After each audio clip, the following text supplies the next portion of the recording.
Hey, what's up? It's Breyonna, and as you can see, I got a new setup and a new camera because your girl, she broke her old one. I don't know what happened with it. There was like an electrical shortage between the viewfinder and the camera itself, and I could not fix it for the life of me, so I got a new one. So that's why I've been a little bit MIA, is because I've been having some technicality issues.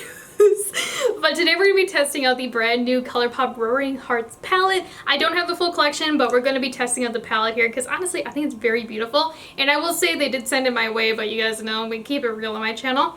But I mean, I feel like they've been really outdoing themselves with the packaging lately. Like, I don't know what it is, but like it just has so much more detail to it. And also, I mean, just look at this. It's like a 1920s little fantasy. And if you haven't seen the color story, I mean, like this is a really pretty, like everyday neutral kind of palette. Like I feel like a lot of people are gonna really like this one.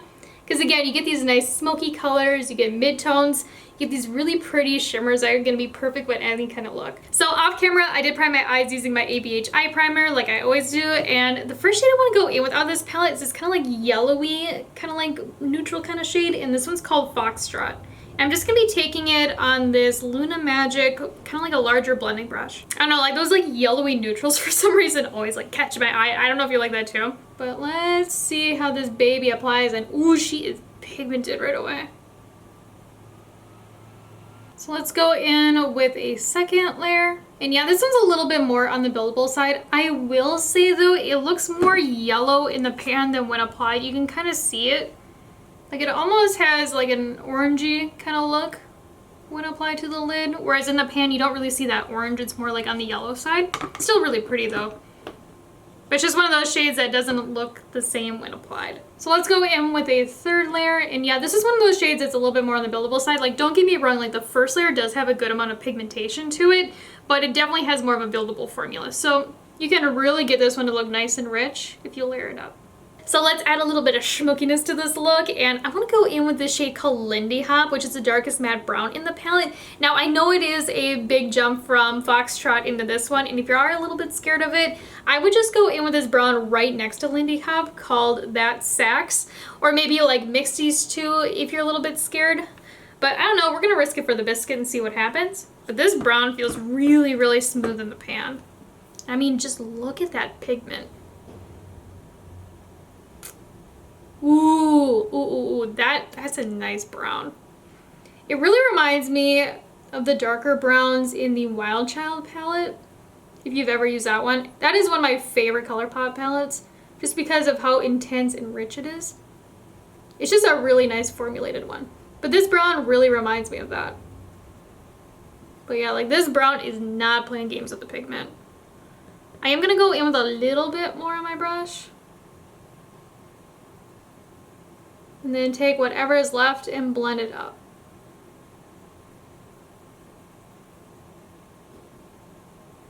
Again, if you're a beginner, I'd probably go in with That Sax Burst just because it's going to be a little bit easier getting that gradient transition. But I just wanted to try something a little bit different.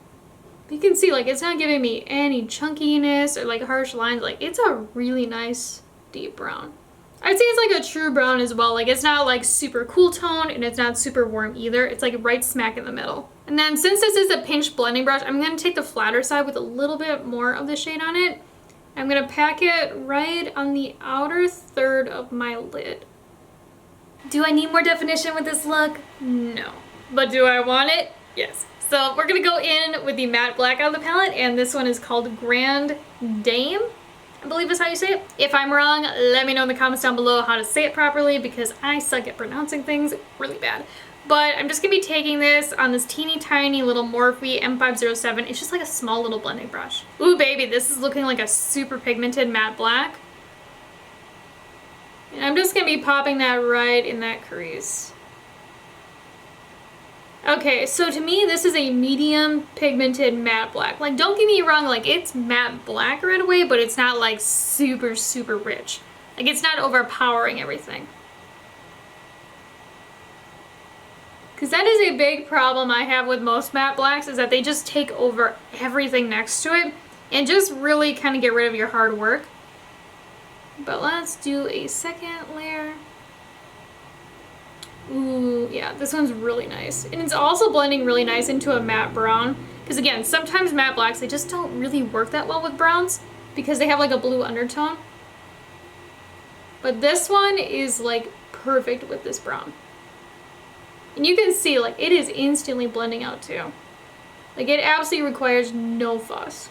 So I did cut my crease off camera, otherwise this video would be really long because this time I struggled and it just took me on to do. But I'm just gonna mix a little bit of Lindy Hop and Grand Dame on this little shader brush from Anastasia. It's an A3. And I'm just gonna pack this mixture right on the outer third of my lid. I need a little bit more matte black in this. I forgot to dip into that one as well. I'm just pressing it right on that chunky, harsh line that the cut crease gave me.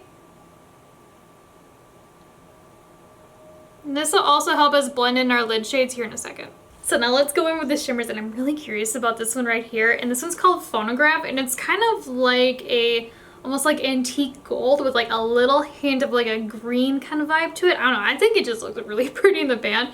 But I'm just gonna be taking it on this little shader brush that I have from BH Cosmetics. And I'm going to be applying it dry though, not damp. Let's see how it applies. Okay, this shade is so pretty. It's definitely like an antique gold though. Which it's really hard to find like a true antique gold, in my opinion. Like a lot of them just don't have like that little hint of green to them. And I will warn you, like this palette does have some follow to it. Like it's not terrible, but enough I would say do your eyes first, especially if you're gonna go in with the deeper shades like I am.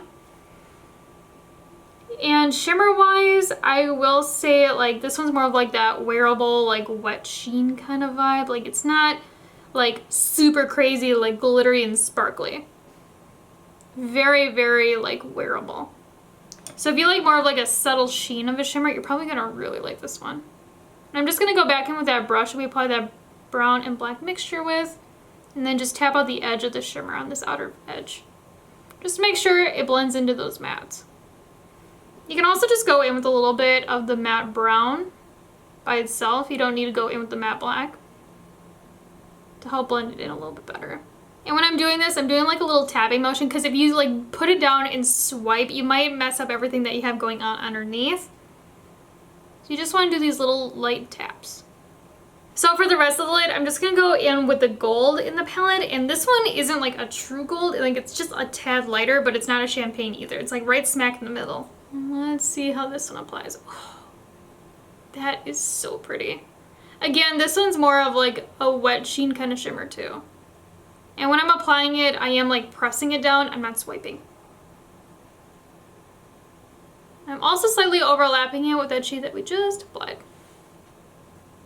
Yeah, you can kind of see it has like that wet sheen. It doesn't have like that glittery kind of shimmer look. Now I am gonna go in with a second layer on this one, just to see what happens. Oh yeah. To me, this palette just screams like flapper. I don't know if you get that vibe too, but it's just like a palette I feel like would be really fun with like a flapper kind of dress, like one of those like fringy ones. I don't know. I really like The Great Gatsby movie though, with Leonardo DiCaprio. I never got into the book, but the shimmer is gorgeous. Like this palette is just gonna be perfect going into the holidays. Like it is such a fun palette for this time of year. So I just did my complexion products off camera, but let's start working on the lower lash line. And again, I'm just gonna take Lindy Hop and Grand Dame mix on this teeny tiny little brush from Colourpop. This is an E29, just a small little shader. And I'm gonna pop this as close as I can to where my lashes grow out.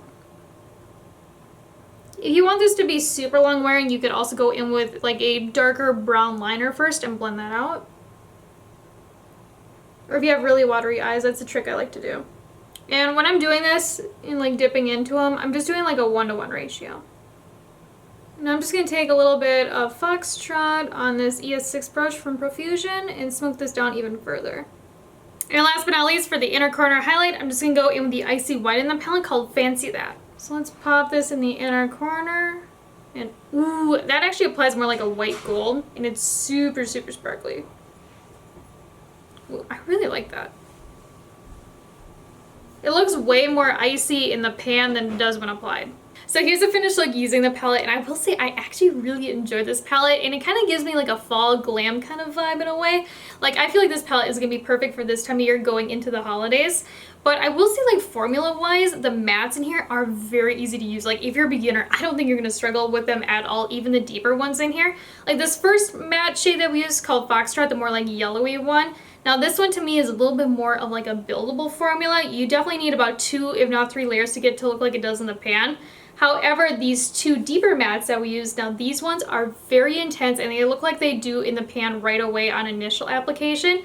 But even though they are super pigmented, they are not hard to blend out at all, even this matte black right here. If you've tried out the Wild Child palette, these 2 deeper mattes have a very similar formula to that palette where they're just very easy to use even though they are extremely pigmented. Now the shimmers in here, they aren't like super crazy sparkly. They're definitely more of like a wet sheen kind of vibe. Like, they do have a little bit of like spice to them, but they're definitely not like a wow, like super glam kind of shimmer, if you know what I mean. But if you like more like wearable ones, I think you're gonna really enjoy the ones in this palette. And also like this white one right here called Fancy That. Now it looks like an icy white in the pan, but when applied it's definitely like a yellowy gold kind of shade. Now I have seen some people say that the Roaring Hearts palette is similar to Wild Child, and I just want to show you what they look like side by side.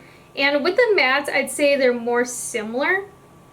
But with the shimmers, they're definitely very different. Like, the Wild Child shimmers are really glittery and sparkly, whereas the Roaring Hearts palette are more on the wet sheen wearable side. But depending on the shades that you use in Wild Child, you probably wouldn't need Roaring Hearts. It just kind of depends what you like, because you can see like the matte black is in Roaring Hearts and there's no matte black in Wild Child. And also Wild Child is a little bit more on the orangey side. But yeah, so in the comments down below, let me know what you think about this look, and also let me know if you're going to be picking up the palette or any other parts of this collection. I'd love to hear what you think about it. But before you go though, if you haven't already, make sure you hit the subscribe button down below and also give this video a like. And if you like, check me out over on Instagram or TikTok. It's at Breyonna as well. I'll talk to you guys later. Bye!